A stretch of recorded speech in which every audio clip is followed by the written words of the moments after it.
तो दोस्तों आ चुकी है 2 मार्च और जो फटाफट बड़ी खबरें मुख्य समाचार सामने निकल के आ रहे हैं दोस्तों, एक एक करके चलेंगे। तमाम बेहद बड़ी अपडेट शाम तक आगे इसी वीडियो के माध्यम से पहुंचाएंगे।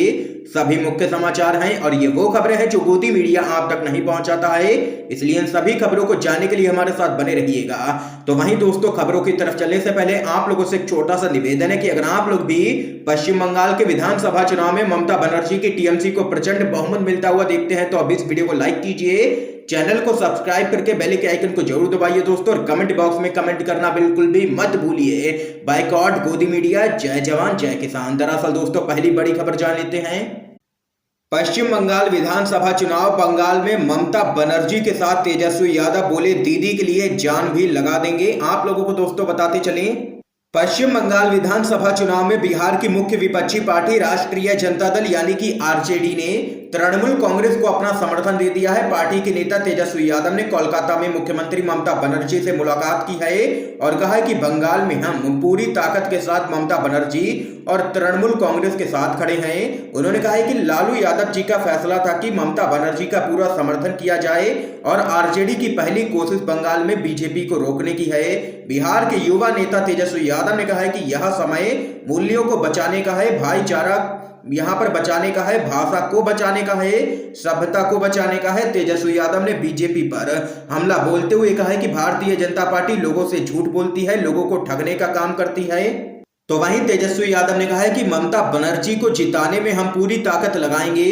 आप लोगों को आगे बताते चलें, तेजस्वी यादव के कोलकाता आने और आरजेडी से मिले समर्थन पर ममता बनर्जी ने कहा है कि हम लड़ रहे हैं तो तेजस्वी भाई लड़ रहे हैं, अगर तेजस्वी लड़ रहे हैं तो हम लड़ रहे हैं। यह संदेश भाजपा को जाना चाहिए। भाजपा ये जान लीजिए, बिहार में आपकी सरकार नहीं टिकेगी, पश्चिम बंगाल में भी आपको कुछ नहीं मिलने वाला है। ये यहाँ पर दो टूक कहना है सीएम ममता बनर्जी का। देख सकते हैं दोस्तों, बड़ी खबर है, टीएमसी को खुला समर्थन दे दिया है तेजस्वी यादव ने और कहा है कि दीदी को जिताने के लिए जान भी लगा देंगे। इस बीच एक और बड़ी खबर आप लोगों को बताते चलें, हरियाणा में होंगे मध्यावधि चुनाव, इनेलो चीफ ओम प्रकाश चौटाला ने कही है बड़ी बात। आप लोगों को दोस्तों बताते चलें, इंडियन नेशनल लोक दल यानी कि इनेलो सुप्रीमो और हरियाणा के पूर्व मुख्यमंत्री चौधरी ओम प्रकाश चौटाला ने कहा है कि प्रदेश की राजनीति में जिस तरह के हालात बन रहे हैं उससे अंदाजा लगाया जा सकता है कि प्रदेश की जनता को 2024 के चुनाव का इंतजार नहीं करना पड़ेगा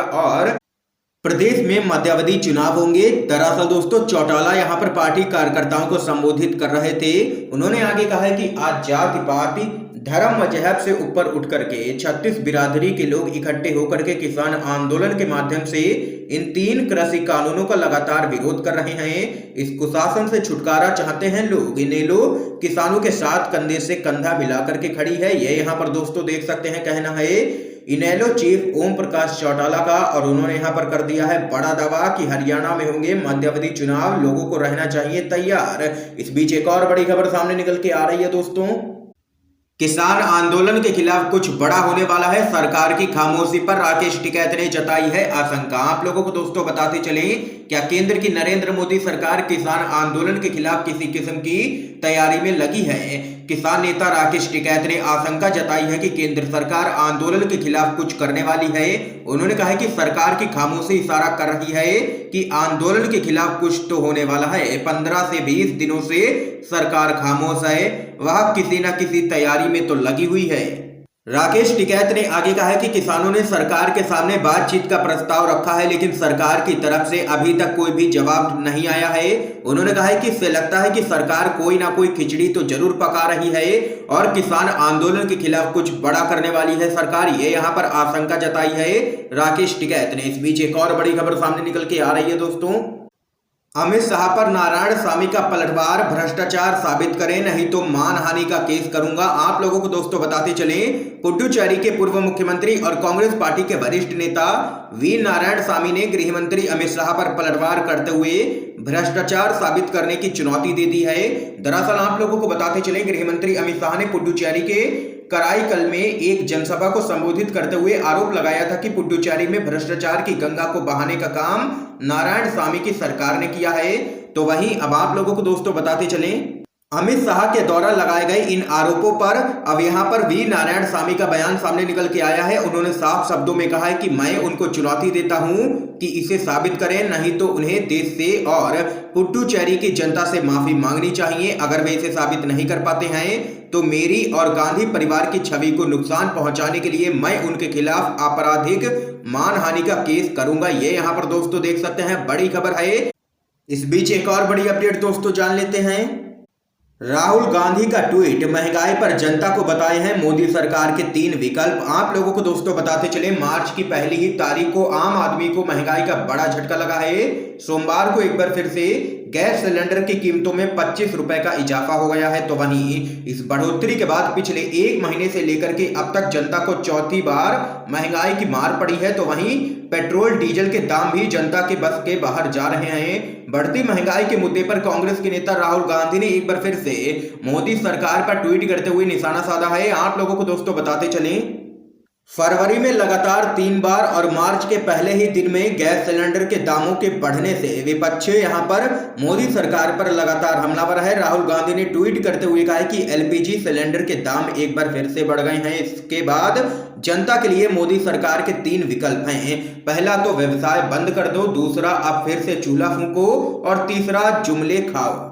ये यहाँ पर जनता के लिए मोदी सरकार के 3 विकल्प हैं। ये यहाँ पर राहुल गांधी ने ट्वीट किया है। देख सकते हैं कि दिन पर दिन महंगाई देश में बढ़ती ही जा रही है। इसी पूरे मामले पर लगातार यहाँ पर कांग्रेस पार्टी हमलावर है केंद्र की बीजेपी सरकार पर। इस बीच एक और बड़ी अपडेट दोस्तों आप लोगों को बताते चलें, प्रशांत किशोर बने पंजाब के मुख्यमंत्री। कैप्टन अमरिंदर सिंह के प्रधान सलाहकार, मिला है कैबिनेट मंत्री का दर्जा। आप लोगों को दोस्तों बताते चलें, चुनावी रणनीतिकार प्रशांत किशोर अब पंजाब के मुख्यमंत्री को सलाह देंगे। इस बारे में खुद कैप्टन अमरिंदर सिंह ने ट्वीट कर इसकी जानकारी दी है। कैप्टन ने ट्वीट किया है कि मुझे यह बताते हुए खुशी हो रही है कि प्रशांत किशोर प्रधान सलाहकार के रूप में मेरे साथ जुड़ गए हैं। पंजाब के लोगों की भलाई के लिए हम एक साथ काम करने के लिए तत्पर हैं। उन्हें कैबिनेट मंत्री का दर्जा दिया गया है। आप लोगों को बताते चले, प्रशांत किशोर 2022 में होने वाले विधानसभा चुनाव में कांग्रेस की रणनीति तैयार करने में मदद करेंगे। किशोर ने वर्ष 2017 में पंजाब विधानसभा चुनाव के दौरान कांग्रेस के चुनाव अभियान की कमान संभाली थी, जिसके बाद कांग्रेस को राज्य के अंदर प्रचंड बहुमत मिला था। ये यहाँ पर बड़ी खबर है दोस्तों। एक और बड़ी अपडेट जान लेते हैं, 8 चरणों में होगा पश्चिम बंगाल विधानसभा चुनाव 2021। फैसले के खिलाफ सुप्रीम कोर्ट में याचिका हुई है दायर। आप लोगों को दोस्तों बताते चलें, निर्वाचन आयोग ने पश्चिम बंगाल में 8 चरणों में विधानसभा चुनाव कराने का फैसला लिया है।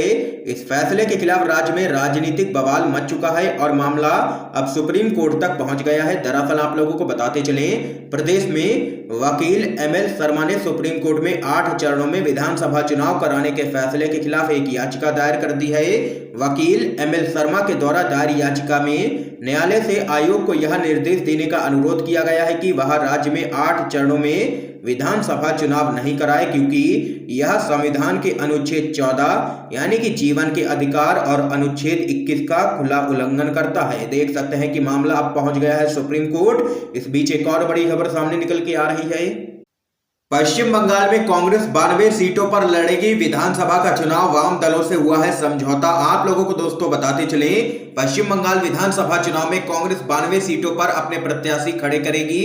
कांग्रेस के नेता अधीर रंजन चौधरी ने घोषणा की है कि वाम दलों के साथ में अब तक हुई चर्चा में सीटों की साझेदारी पर यह सहमति बनी है।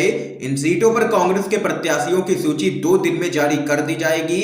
आपको बता दें कि पश्चिम बंगाल में विधानसभा की 294 सीटें हैं। इन पर 27 मार्च से 8 चरणों में मतदान होगा। तो वहीं एक और बड़ी खबर जान लेते हैं दोस्तों, मोदी सरकार पर कांग्रेस का हमला, कहा जीडीपी, गैस, डीजल, पेट्रोल की बढ़ती कीमतों को अब द ग्रेट रॉबरी कहा जा सकता है। आप लोगों को दोस्तों बताते चले, कांग्रेस ने महंगाई को लेकर के एक बार फिर से मोदी सरकार पर जोरदार हमला किया है। कांग्रेस पार्टी के प्रवक्ता जयवीर शेरगिल ने ट्वीट कर कहा है कि जनता को महंगाई की एक और इंजेक्शन की खुराक बीजेपी से मिली है। सिलेंडर की कीमत में एक बार फिर से 25 रुपए की बढ़ोतरी हुई है। 2 महीने में यह लगातार छठी वृद्धि है। उन्होंने कहा है कि जीडीपी यानी कि गैस, डीजल, पेट्रोल की बढ़ती कीमतों को अब द ग्रेट रॉबरी कहा जा सकता है।